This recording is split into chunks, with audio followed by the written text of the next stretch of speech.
Mga kapuso, pump boy sang gasolinahan sa barangay Lanit Haro hold up sang 3 ka suspect. Insidente na hulikam. Ini ang gintutukan ni Kim Salinas live sa barangay Lanit Haro, Iloilo City. Kim?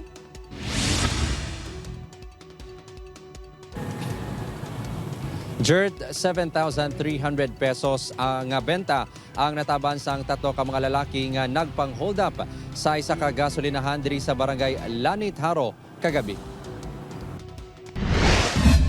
Makit-an sa sininga video ang isa ka pump boy sang gasolinahan nga nagapungko samtang nagahulat sang customer.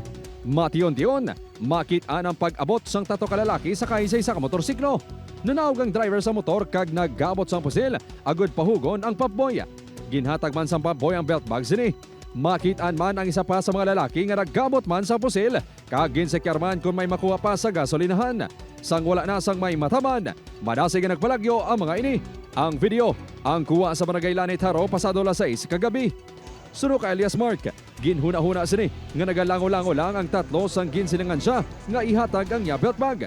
Tuman ang kakulba sini sang nagdeklarar sang hold up kag nagpakita sang armas ang mga lalaki. Lunsay may tabon ang namong sa mga lalaki. Nagpanago po sa side nga poste namon diyo.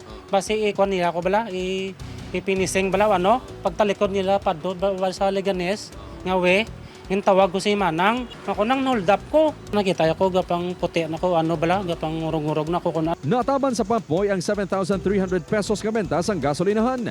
Residente si Mark sang Maayon Capiz kag Enero 10 lang nagsugod obra sa gasolinahan. Duwa man sila ang duty sa gabi. Lalaki man ko, siyempre may pamilya man ko. Te, gada tugong sa customer, nag-baliket-baliket man ko. Kag sa subong, laka lang ko panugong. Kaya na nervyos man ko. Wala pa sang identity ang Iloilo City Police Station 3 sa mga nag-hold up.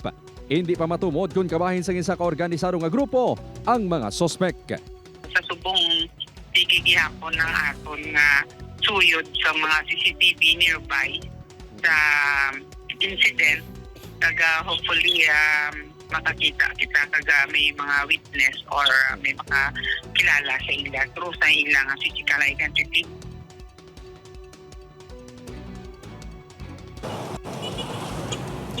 Jert, wala sang security guard ang ining gasoline station. Gani nagpanugyan ang kapulisan sa mga tagiya sang gasoline stations diri sa Iloilo City nga kun mahimo mag-hire sang security guard para sa dugang proteksyon sa tion sa mga kasubong nga insidente sang pagpang-hold up. Jert? Madam Ogid, nga salamat sa detalye. Kapuso Kim Salinas.